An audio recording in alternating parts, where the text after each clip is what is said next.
Thank you, Mr. Speaker. Mr. Speaker, I ask unanimous consent to revise and extend my remarks. Without objection. Mr. Speaker, earlier we heard some concern expressed for jobs leaving this country, and if one's concerned about that, maybe it would be advantageous to listen to what I say, because I try to give an explanation for exactly the reason why those jobs leave. My special order today is entitled Paper Money and Tyranny. Mr. Speaker, all great republics throughout history cherished sound money. This meant that the monetary unit was a commodity of honest weight and purity. When money was sound, civilizations were found to be more prosperous and freedom thrived. The less free a society becomes, the greater the likelihood its money is being debased and the economic well-being of its citizens diminished. Alan Greenspan, years before he became Federal Reserve Board chairman in charge of flagrantly debasing the U.S. dollar, wrote about this connection between sound money, prosperity, and freedom. In his article, Gold and Economic Freedom in 1966, Mr. Greenspan starts by saying, "An almost hysterical antagonism toward the gold standard is an issue that unites statists of all persuasions. They seem to sense that gold and economic freedom are inseparable." Further, he states that under the gold standard, a free banking system stands as the protector of an economy's stability and balanced growth, close quote. Astoundingly, Mr. Greenspan's analysis of the 1929 market crash and how the Fed precipitated the crisis directly parallels current conditions we are experiencing under his management of the Fed. Greenspan explains, quote, "The excess credit which the Fed pumped into the economy spilled over into the stock market, triggering a fantastic speculative boom. And by 1929, the speculative imbalances had become overwhelming and unmanageable by the Fed," close quote. Greenspan concluded his article by stating, quote, "In the absence of the gold standard, there is no way to protect savings from confiscation through inflation." He explains that the, quote, "shabby secret of the proponents of big government and paper money is that deficit spending is simply nothing more than a scheme for the hidden confiscation of wealth," close quote. Yet here we are today with a purely fiat monetary system managed almost exclusively by Mr. Greenspan, who once so correctly denounced the Fed's role in the Depression while recognizing the need for sound money. The founders of this country and a large majority of the American people up until the 1930s disdained paper money, respected commodity money, and disapproved of a central bank's monopoly control of money creation and interest rates. Ironically, it was the abuse of the gold standard, the Fed's credit-creating habits of the 1920s and its subsequent mischief in the 1930s that not only gave us the Great Depression, but also prolonged it. Yet sound money was blamed for all the suffering. That's why people hardly objected when Roosevelt and his statist friends confiscated gold and radically debased the currency, ushering in the age of worldwide fiat currencies with which the international community struggles today.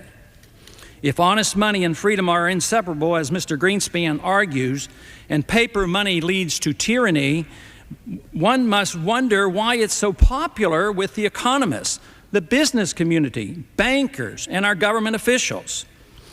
The simplest explanation is that it's a human trait to always seek the comforts of wealth with the least amount of effort. This desire is quite positive when it inspires hard work and innovation in a capitalist society. Productivity is improved and the standard of living goes up for everyone. This process has permitted the poorest in today's capitalist countries to enjoy luxuries never available to the royalty of old. But this human trait of seeking wealth and comfort with the least amount of effort is often abused. It leads some to believe that by certain monetary manipulations, wealth can be made more available to everyone. Those who believe in fiat money often believe wealth can be created without a commensurate amount of hard work and innovation.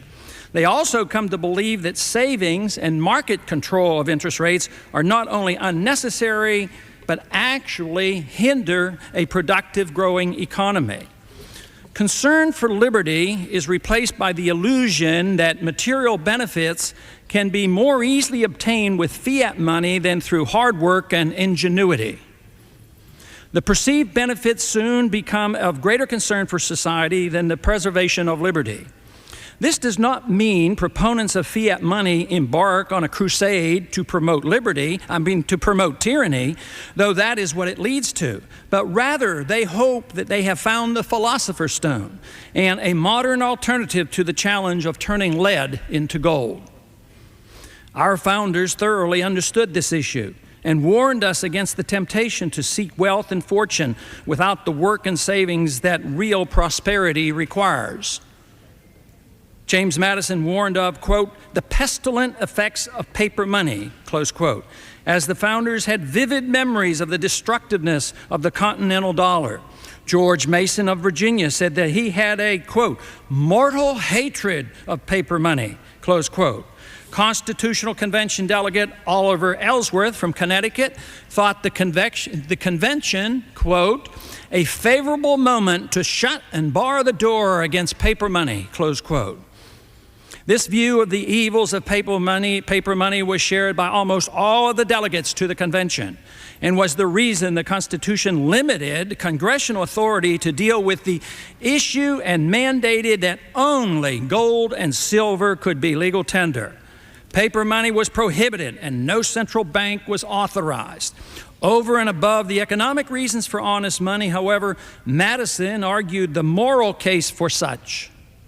Paper money, he explained, destroyed, quote, the necessary confidence between man and man, on necessary confidence in public councils, on the industry and morals of people, and on the character of Republican government, close quote. The founders were well aware of the biblical admonitions against dishonest weights and measures, debased silver, and watered down wine. The issue of sound money throughout history has been as much a moral issue as an economic or political one. Even with this history and great concern expressed by the founders, the barriers to paper money have been torn asunder. The Constitution has not been changed, but it is no longer applied to the issue of money. It was once explained to me during the debate over going to war in Iraq that a declaration of war was not needed because to ask for such a declaration was frivolous, and that the portion of the Constitution dealing with congressional war power was anachronistic. So too it seems that the power over money given to Congress alone and limited to coinage and honest weights is now also anachronistic. If indeed our generation can make the case for paper money issued by an unauthorized central bank, it behooves us to at least have enough respect for the Constitution to amend it in a proper fashion. Ignoring the Constitution in order to perform a pernicious act is detrimental in two ways. First, debasing the currency as a deliberate policy is economically destructive beyond measure. Second, doing it without consideration for the rule of law undermines the entire fabric of our constitutional republic. Though the need for sound money is currently not a pressing issue for Congress, it's something that cannot be ignored because serious economic problems resulting from our paper money system are being forced upon us. As a matter of fact, we deal with the consequences on a daily basis, yet fail to see the connection between our economic problems and the mischief orchestrated by the Federal Reserve. All the great religions teach honesty in money, and the economic shortcomings of paper money were well known when the Constitution was written. So we must try to understand why an entire generation of Americans have come to accept paper money without hesitation, without question. Most Americans are oblivious to the entire issue of the nature and importance of money. Many in authority, however, have either been misled by false notions or see that the power to create money is indeed a power they enjoy as they promote their agenda of welfarism at home and empire abroad. Money is a moral, economic, and political issue. Since the monetary unit measures every economic transactions from wages to prices, taxes, and interest rates, it is vitally important that its value is honestly established in the marketplace without bankers, government, politicians, or the Federal Reserve manipulating its value to serve the special interests. The moral issue of regarding money should be the easiest to understand, but almost no one in Washington thinks of money in these terms.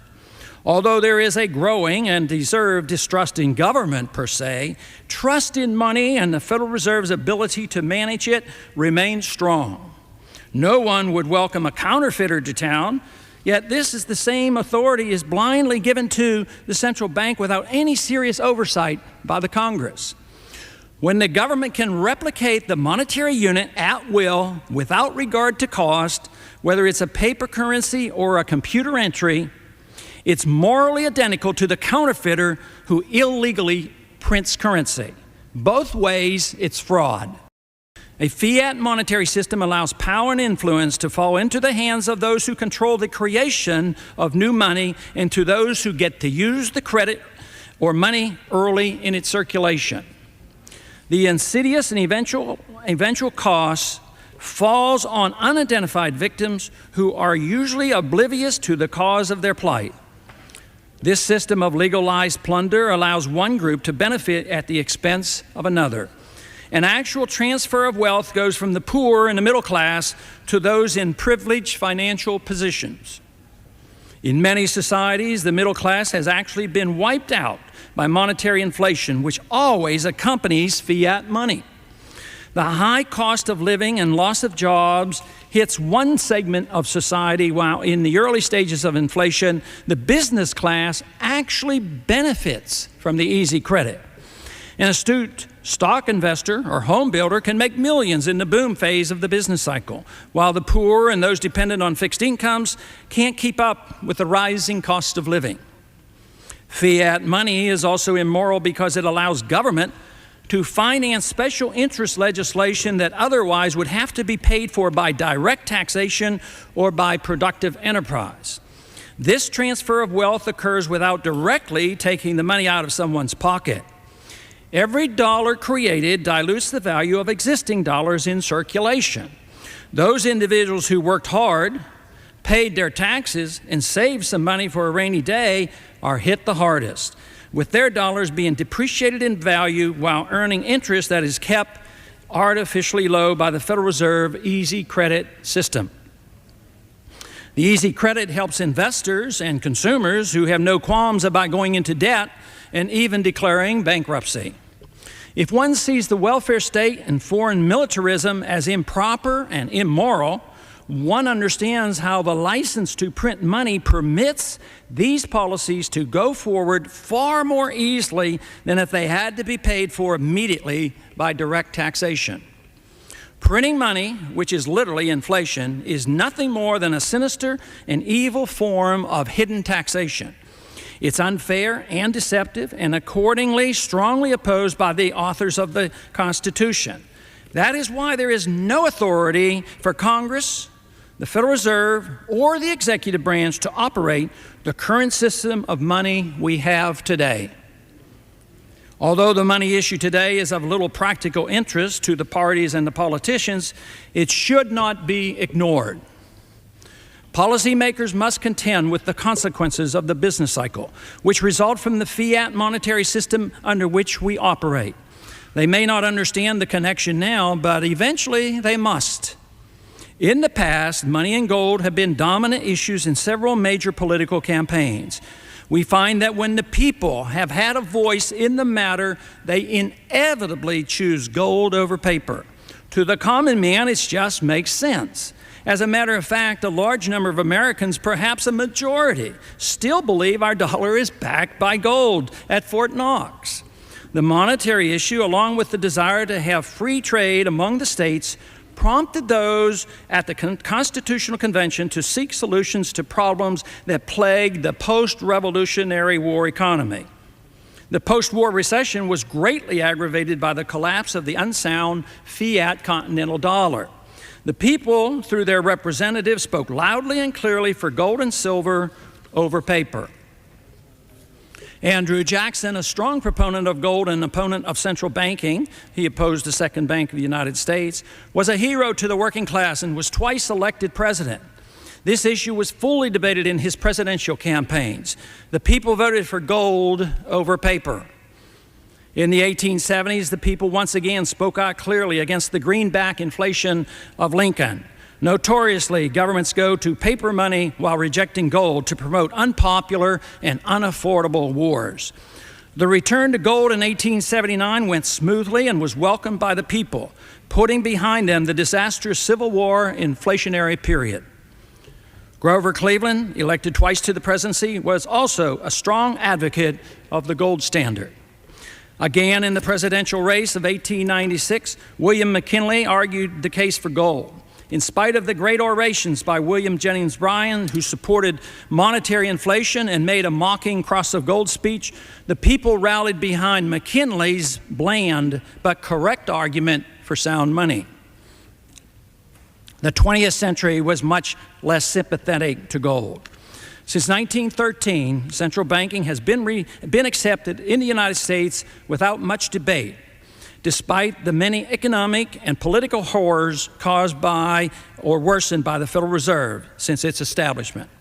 The ups and downs of the economy have all come as a consequence of Fed policies, from the Great Depression to the horrendous stagflation of the 70s, as well as the current ongoing economic crisis. A central bank and fiat money enables government to maintain an easy war policy that under strict monetary rules would not be achievable. In other words, countries with sound monetary policies would rarely go to war because they could not afford to, especially if they were not attacked. The people could not be taxed enough to support wars without destroying the economy. But by printing money, the cost can be delayed and hidden, sometimes for years, if not decades. To be truly opposed to preemptive and unnecessary wars, one must advocate sound money to prevent the promoters of war from financing their imperialism. Look at how the military budget is exploding. Deficits are exploding, and tax revenues are going down. No problem. The Fed is there and will print whatever is needed to meet our military commitments, whether it's wise to do so or not. The money issue should indeed be a gigantic political issue. Fiat money hurts the economy, finances war, and allows for excessive welfarism. When these connections are realized and understood, it will once again become a major political issue, since paper money never lasts. Ultimately, politicians will not have a choice over whether or not to address or take a position on the money issue. The people and circumstances will demand it. We do hear some talk about monetary policy and criticism directed toward the Federal Reserve, but it falls far short of what I'm talking about. Big spending welfarists constantly complain about Fed policy, usually demanding lower interest rates even when rates are at historic lows. Big government conservatives promoting grand worldwide military operations while arguing that deficits don't matter as long as marginal tax rates are lowered, also constantly criticize the Fed for high interest rates and lack of liquidity. Coming from both the left and the right, these demands would not occur if money could not be created out of thin air at will. Both sides are asking for the same thing from the Fed for different reasons. They want the printing presses to run faster and create more credit so that the economy will be healed like magic, or so they believe. This is not the kind of interest in the Fed that we need. I'm anticipating that we should and one day will be forced to deal with the definition of the dollar and what money should consist of. The current superficial discussion about money merely shows a desire to tinker with the current system in hopes of improving the deteriorating economy. There will be a point, though, when the tinkering will no longer be of any benefit, and even the best advice will be of little value. We have just gone through a 2.5-year period of tinkering with 13 interest rate cuts, and recovery has not yet been achieved. It's just possible that we're much closer than anyone realizes to that day when it will become absolutely necessary to deal with the monetary issue both philosophically and strategically, and forget about the Band-Aid approach to the current system. For a time, the economic consequences of paper money may seem benign and even helpful, but are always disruptive to economic growth and prosperity. Economic planners of the Keynesian socialist types have always relished control over money creation in their effort to regulate and plan the economy. They have no qualms with using their power to pursue their egalitarian dreams of wealth redistribution. That force and fraud are used to make the economic system supposedly fair is of little concern to them. There are also many conservatives who do not endorse central economic planning as those on the left do, but nevertheless concede this authority to the Federal Reserve to manipulate the economy through monetary policy. Only a small group of constitutionalists, libertarians, and Austrian free market economists reject the notion that central planning through interest rate and money supply manipulation is a productive endeavor. Many sincere politicians, bureaucrats, and bankers endorse the current system, not out of malice or greed, but because it's the only system they've ever heard of. The principles of sound money and free market banking are not taught in our universities anymore. The overwhelming consensus in Washington, as well as around the world, is that commodity money without a central bank is no longer practical or necessary. Be assured, though, that certain individuals who greatly benefit from a paper money system know exactly why the restraints that a commodity standard would have are unacceptable. Though the economic consequences of paper money in the early stage affect lower income and middle class citizens, history shows that when the destruction of monetary value becomes rampant, nearly everyone suffers and the economic and political structure becomes unstable. There's good reason for all of us to be concerned about our monetary system and the future of the dollar. Nations that live beyond their means must always pay for their extravagance. It's easy to understand why future generations inherit a burden when the national debt piles up. This requires others to pay the interest and debts when they come due. The victims are never the recipients of the borrowed funds. But this is not exactly what happens when a country pays off its debt. The debt, in nominal terms, always goes up. And since it's still accepted by mainstream economists that just borrowing endlessly is not the road to permanent prosperity, real debt must be reduced. Depreciating the value of the dollar does that. If the dollar loses 10% of its value, the national debt of $6.5 trillion is reduced in real terms by $650 billion. That's a pretty neat trick and quite helpful to the government. That's why the Fed screams about a coming deflation so it can continue the devaluation of the dollar unabated. The politicians don't mind, the bankers welcome the business activity, and the recipients of the funds passed out by Congress never complain. The greater the debt, the greater the need to inflate the currency, since debt cannot be the source of long-term wealth. Individuals and corporations who borrow too much eventually must cut back and pay off their debt and start anew. But governments never do. But where's the hitch? This process, which seems to be a creative way of paying off debt, eventually undermines the capitalist structure of the economy, thus making it difficult to produce wealth. And that's when the whole process comes to an end. This system causes many economic problems, but most of them stem from the Fed's interference with the market rate of interest that it achieves through credit creation and printing money. Nearly 100 years ago, Austrian economist Ludwig von Mises explained and predicted the failure of socialism. Without a pricing mechanism, the delicate balance between consumers and producers would be destroyed. Freely fluctuating prices provide vital information to the entrepreneur who is making key decisions on production. Without this accurate information, major mistakes are made. A central planning bureaucrat cannot be a substitute for the law of supply and demand. Though generally accepted by most modern economists and politicians, there is little hesitancy in accepting the omnipotent wisdom of the Federal Reserve to know the price of money and the interest rate and its proper supply. For decades, and especially during the 1990s, when Chairman Greenspan was held in such high esteem and no one dared question his judgment or the wisdom of the system, this process was allowed to run unimpeded by political or market restraints. Just as we must eventually pay for our perpetual deficits, continuous manipulation of interest and credit will also extract a payment. Artificially low interest rates deceive investors into believing that rates are low because savings are high and represent funds not spent on consumption. When the Fed creates bank deposits out of thin air, making loans available at below market rates, malinvestment and overcapacity results, setting the stage for the next recession or depression. The easy credit policy is welcomed by many: stock market investors, home builders, home buyers, congressional spendthrifts, bankers, and many consumers who enjoy borrowing at low rates and not worrying about repayment.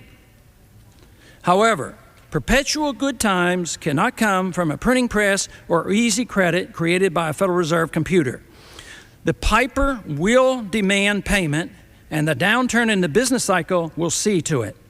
The downturn is locked into place by the artificial boom that everyone enjoys, despite the dreams that we have ushered in a new economic era. Let there be no doubt, the business cycle, the stagflation, the recessions, the depressions, and the inflations are not a result of capitalism and sound money, but rather are a direct result of paper money and a central bank that is incapable of managing it. Our current monetary system makes it tempting for all parties, individuals, corporations, and government to go into debt.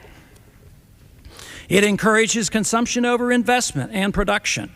Incentives to save are diminished by the Fed's making new credit available to everyone and keeping interest rates on savings so low that few find it advisable to save for a rainy day. This is made worse by taxing interest earned on savings. It plays havoc with those who do save and want to live off the interest. The artificial rates may be 4 or 5 or even 6% below the market rate, and the savers, many who are elderly and on fixed incomes, suffer unfairly at the hands of Alan Greenspan, who believes that resorting to money creation will solve our problems and give us perpetual prosperity. Lowering interest rates at times, especially early stages of monetary debasement, will produce the desired effect and stimulate another boom-bust cycle. But eventually the distortions and imbalances between consumption and production and excessive debt prevent the monetary stimulus from doing very much to boost the economy. Just look at what's been happening to Japan for the last 12 years. When conditions get bad enough, the only recourse will be to have major monetary reform to restore confidence in the system. The two conditions that result from fiat money that are more likely to concern the people are inflation of prices and unemployment. Unfortunately, few realize these problems are directly related to our monetary system. Instead of demanding reforms, the chorus from both the right and the left is for the Fed to do more of the same, only faster. If our problems stem from easy credit and interest rate manipulation of the Fed by the Fed, demanding more will not do much to help. Sadly, it will only make our problems worse. Ironically, the more successful the money managers are at restoring growth or prolonging the boom with their monetary machinations, the greater are the distortions and imbalances in the economy. This means that when corrections are eventually forced upon us, they are much more painful and more people suffer with the correction lasting longer. Today's economic conditions reflect a fiat monetary system held together by many tricks and luck over the past 30 years. The world has been awash in paper money since removal of the last vestige of the gold standard by Richard Nixon when he buried the Bretton Woods Agreement, the gold exchange standard, on August 15, 1971. Since then, we've been on a worldwide paper dollar standard. Quite possibly, we are seeing the beginning of the end of that system. If so, tough times are ahead for the United States and the world economy. A paper monetary standard means there are no restraints on the printing press or on federal deficits. In 1971, M3 was $776 billion. Today, it stands at $8.9 trillion, an 1,100% increase. Our national debt in 1971 was $408 billion. Today, it stands at $6.8 trillion, a 1,600% increase. Since that time, our dollar has lost almost 80% of its purchasing power. Common sense tells us that this process is not sustainable and something has to give. So far, no one in Washington seems interested.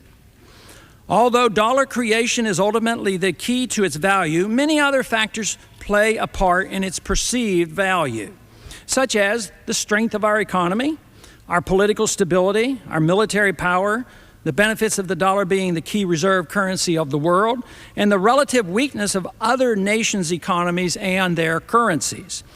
For these reasons, the dollar has enjoyed a special place in the world economy. Increases in productivity have also helped to bestow undeserved trust in our currency, with consumer prices being held in check. And fooling the people at the urging of the Fed that inflation is not a problem.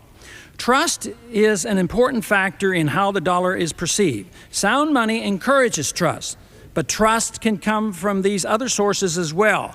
But when that trust is lost, which always occurs with paper money, the delayed adjustments can hit with a vengeance. Following the breakdown of the Bretton Woods Agreement, the world essentially accepted the dollar as a replacement for gold, to be held in reserve upon which even more monetary expansion could occur. It was a great arrangement that up until now seemed to make everyone happy. We own the printing press and create as many dollars as we please. These dollars are used to buy federal debt. This allows our debt to be monetized, and the Spendthrift Congress, of course, finds this a delightful convenience and never complains. As the dollars circulate through our fractional reserve banking system, they expand many times over. With our excess dollars at home, our trading partners are only too happy to accept these dollars in order to sell us their products. Because our dollar is relatively strong compared to other currencies, we can buy foreign products at a discounted price. In other words, we get to create the world's reserve currency at no cost, spend it overseas, and receive manufactured goods in return. Our excess dollars go abroad, and other countries, especially Japan and China, are only too happy to loan them right back to us by buying our government and GSE debt. Up until now, both sides have been happy with this arrangement. But all good things must come to an end, and this arrangement is ending. This process puts us into a position of being a huge debtor nation, with our current account deficit of more than $600 billion a year, now exceeding 5% of our GDP. We now owe foreigners more than any other nation ever owed in all of history, over $3 trillion. A debt of this sort always ends by the currency of the debtor nation decreasing in value. And that's what has started to happen with the dollar. Although it has still a long way to go, our free lunch cannot last. Printing money, buying foreign products, and selling foreign holders our dollars, holders of dollars, our debt, ends when the foreign holders of this debt become concerned about the value of the dollar. Once this process starts, interest rates will rise. And in recent weeks, despite the frenetic effort of the Fed to keep interest rates low, they are actually rising. The official explanation is that this is due to an economic rebound with an increase in demand for loans. Yet, a decrease in demand for our debt and reluctance to hold our dollars is a more likely cause. Only time will tell whether the economy rebounds to any significant degree, but one must be aware that rising interest rates and serious price inflation can also reflect a weak dollar and a weak economy. The stagflation of the 1970s baffled many conventional economists, but not the Austrian economists. Many other countries have in the past suffered from the extremes of inflation in an inflationary depression, and we are not immune from that happening here. Our monetary and fiscal policies are actually conducive to such a scenario. In the short run, the current system gives us a free ride. Our paper buys cheap goods from overseas, and foreigners risk all by financing our extravagance. But in the long run, we will surely pay for living beyond our means. Debt will be paid for one way or another. Inflated currency always comes back to haunt those who enjoyed the benefits of inflation. Although this process is extremely dangerous, many economists and politicians do not see it as a currency problem and are only too willing to find a villain to attack. Surprisingly, the villain is often the foreigner who foolishly takes our paper for useful goods and accommodates us by loaning the proceeds back to us. It's true that the system encourages exportation of jobs as we buy more and more foreign goods. But nobody understands the Fed's role in this, so the cries go out to punish the competition with tariffs. Protectionism is a predictable consequence of paper money inflation, just as is the impoverishment of the entire middle class. It should surprise no one that even in the boom phase of the 1990s, there were still many people who became poorer. Yet all we hear are calls for more government mischief to correct the problems with tariffs, increased welfare for the poor, increased unemployment benefits, deficit spending, and special interest tax reduction, none of which can solve the problems ingrained in a system that operates with paper money and a central bank. If inflation were equitable and treated all classes the same, it would be less socially divisive. But while some see their incomes going up above the rate of inflation, like movie stars, CEOs, stockbrokers, speculators, professional athletes, others see their incomes stagnate, like lower middle income workers, retired people, and farmers. Likewise, the rise in the cost of living hurts the poor and middle class more than the wealthy. Because inflation treats certain groups unfairly, anger and envy are directed toward those who have benefited. The long-term philosophic problem with this is that the central bank and the fiat monetary system are never blamed. Instead, free market capitalism is. This is what happened in the 1930s. The Keynesians, who grew to dominate economic thinking at that time, erroneously blamed the gold standard, balanced budget, and capitalism, instead of tax increases, tariffs, and Fed policy. This country cannot afford another attack on economic liberty similar to what followed the 1929 crash that ushered in the economic interventionism and inflationism with which we have been saddled with ever since.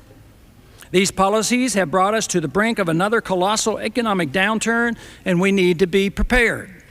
Big business and banking deserve our harsh criticism, but not because they are big or because they are rich. Our criticism should come because of the special benefits they receive from a monetary system designed to assist the business class at the expense of the working class. Labor leader Samuel Gompers understood this and feared paper money and a central bank while arguing the case for gold. Since the monetary system is used to finance deficits that come from war expenditures, the military-industrial complex, as one would expect, is a strong supporter of the current monetary system. Liberals foolishly believe that they can control the process and curtail the benefits going to corporations and banks by increasing the spending for the welfare for the poor. But this never happens. Powerful financial special interests control the government spending process and throw only crumbs to the poor. The fallacy with this approach is that the advocates fail to see the harm done to the poor with cost of living increases and job losses that are a natural consequence of monetary debasement. Therefore, even more liberal control over the spending process can never compensate for the great harm done to the economy and the poor by the Federal Reserve's effort to manage an unmanageable fiat monetary system. Economic intervention financed by inflation is high-stakes government. It provides the incentive for the big money to invest in gaining government control. The big money comes from those who have it, corporation and banking interests. That's why literally billions of dollars are spent on elections and lobbying. The only way to restore equity is to change the primary function of government from economic planning and militarism to protecting liberty. Without money, the poor and the middle class are disenfranchised since access, for the most part, requires money. Obviously, this is not a partisan issue since both major parties are controlled by wealthy special interests. Only the rhetoric is different. Our current economic problems are directly related to the monetary excesses of 3 decades and the more recent efforts by the Federal Reserve to thwart the correction that the market is forcing upon us. Since 1998, there has been a sustained attack on corporate profits. Before that, profits and earnings were inflated and fictitious, with WorldCom and Enron being prime examples. In spite of the 13 rate cuts since 2001, economic growth has not been restored. Paper money encourages speculation, excessive debt, and misdirected investments. The market, however, always moves in the direction of eliminating bad investments, liquidating debt, and reducing speculative excesses. What we have seen, especially since the stock market peak of early 2000, is a knockdown, drag-out battle between the Fed's effort to avoid a recession, limit the recession, and stimulate growth with its only tool, money creation, while the market demands the elimination of bad investments and excessive debt. The Fed was also motivated to save the stock market from collapsing, which in some ways they have been able to do. The market, in contrast, will insist on liquidation of unsustainable debt, removal of investment mistakes made over several decades, and a dramatic revaluation of the stock market. In this go-around, the Fed has pulled out all stops and is more determined than ever. Yet, the market is saying that new and healthy growth cannot occur until a major cleansing of the system occurs. Does anyone think that tariffs and interest rates of 1% will encourage the rebuilding of our steel and textile industries anytime soon? Obviously, something more is needed. The world's central bankers are concerned with the lack of response to low interest rates, and they have joined in a concerted effort to rescue the world's economy through a policy of protecting the dollar's role in the world economy, denying that inflation exists, and justifying unlimited expansion of the dollar money supply. To maintain confidence in the dollar, gold prices must be held in check. In the 1960s, our government didn't want a vote of no confidence in the dollar, and for a couple of decades, the price of gold was artificially held at $35 an ounce. That, of course, did not last.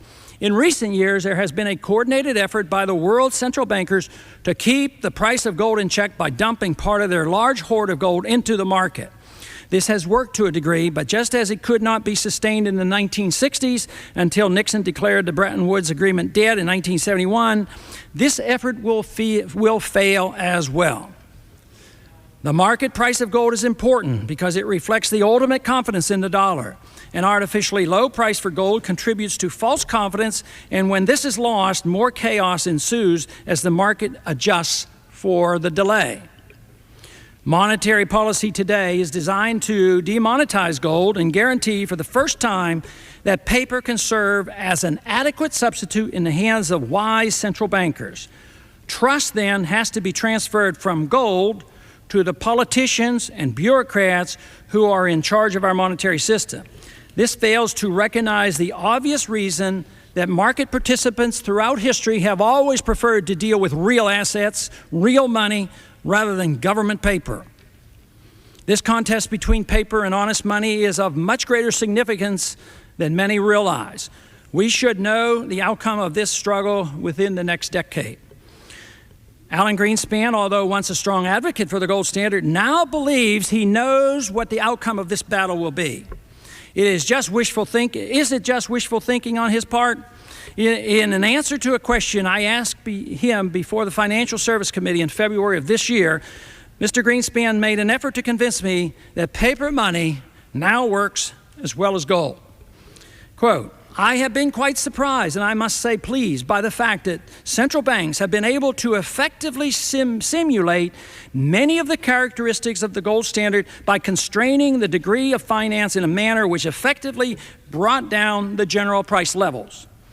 Earlier in December, that was close quote, earlier in December in 2002, Mr. Greenspan spoke before the Economic Club of New York and addressed the same subject. Quote, "The record of the past 20 years appears to underscore the observation that, although pressures for excessive issuance of fiat money are chronic, a prudent monetary policy maintained over a protracted period of time can contain the forces of inflation," close quote. There are several problems with this optimistic assessment. First, efficient central bankers will never replace the invisible hand of a commodity monetary standard. Second, using government price indices to measure the success of a managed fiat currency should not be reassuring. These indices can be arbitrarily altered to imply a successful monetary policy. Also, price increases of consumer goods are not a litmus test for measuring the harm done by the money managers at the Fed. The development of overcapacity, excessive debt, and speculation still occur, even when prices happen to remain reasonably stable due to increases in productivity and technology. Chairman Greenspan makes his argument because he hopes he's right that sound money is no longer necessary, and also because it's an excuse to keep the inflation of the money supply going for as long as possible, hoping a miracle will restore sound growth to the economy. But that's only a dream. We are now faced with an economy that is far from robust, and may get a lot worse before rebounding. If not now, the time will soon come when the conventional wisdom of the last 90 years since the Fed was created will have to be challenged. If the conditions have changed and the routine of fiscal and monetary stimulation don't work, we better prepare ourselves for the aftermath of a failed dollar system, which will not be limited to the United States. An interesting headline appeared in the New York Times on July 31st. Quote, "Commodity costs soar, but factories don't bustle." Close quote. What is observed here is a sea change in attitude by investors, shifting their investments, funds, and speculation into things of real value and out of financial areas such as stocks and bonds. This shift shows that in spite of the most aggressive Fed policy in history, in the past 3 years, the economy remains sluggish and interest rates are actually rising. What can the Fed do? If this trend continues, there is very little they can do. Not only do I believe this trend will continue, I believe it's likely to accelerate. This policy plays havoc with our economy, reduces revenues, prompts increases in federal spending, increases in deficits and debt occur, and interest costs rise, compounding our budgetary woes. The set of circumstances we face today are unique and quite different from all the other recessions the Federal Reserve has had to deal with. Generally, interest rates are raised to slow the economy and dampen price inflation. At the bottom of the cycle, interest rates are lowered to stimulate the economy. But this time around, the recession came in spite of huge, significant interest rate reduction by the Fed. This aggressive policy did not prevent the recession as was hoped. So far, it has not produced the desired recovery. Now we're at the bottom of the cycle, and interest rates not only can't be lowered, they're rising. This is a unique and dangerous combination of events. This set of circumstances can only occur with fiat money and indicates that further manipulation of the money supply and interest rates by the Fed will have little effect at all. The odds aren't very good that the Fed will adopt the policy of not inflating the money supply because of some very painful consequences that would occur. Also, there would be a need to remove the pressure on the Fed to accommodate the big spenders in Congress. Since there are essentially only two groups that have any influence on spending levels, big government liberals and big government conservatives, that's not about to happen. Poverty is going to worsen due to our monetary and fiscal policies, so spending on the war on poverty will accelerate.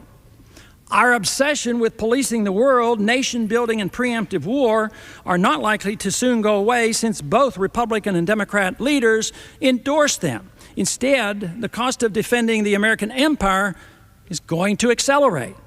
A country that is getting poorer cannot pay these bills with higher taxation, nor can they find enough excess funds for the people to loan to the government. The only recourse is for the Federal Reserve to accommodate and monetize the federal debt, and that, of course, is inflation.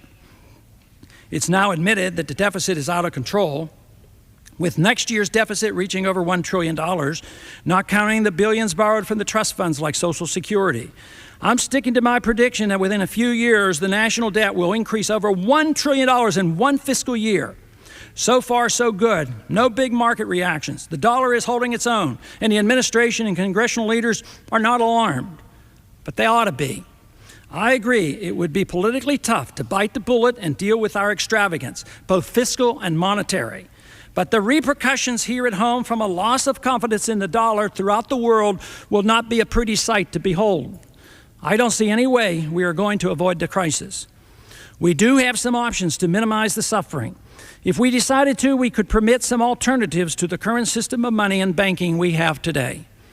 Already, we took a major step in this direction. Gold was illegal to own between 1933 and 76. Today, millions of Americans do own gold. Gold contracts are legal, but a settlement of any dispute is always in Federal Reserve notes. This makes gold contracts of limited value. For gold to be an alternative to Federal Reserve notes, taxes on any transaction in gold must be removed, both sales and capital gains. Holding gold should be permitted in any pension fund, just as dollars are permitted in a checking account of these funds. Important point, repeal of all legal tender laws is a must. Sound money never requires the force of legal tender laws. Only paper money requires such laws. These proposals, even if put in place tomorrow, would not solve the problems we face. It would, though, legalize freedom of choice in money, and many who worry about having their savings wiped out by a depreciating dollar would at least have another option.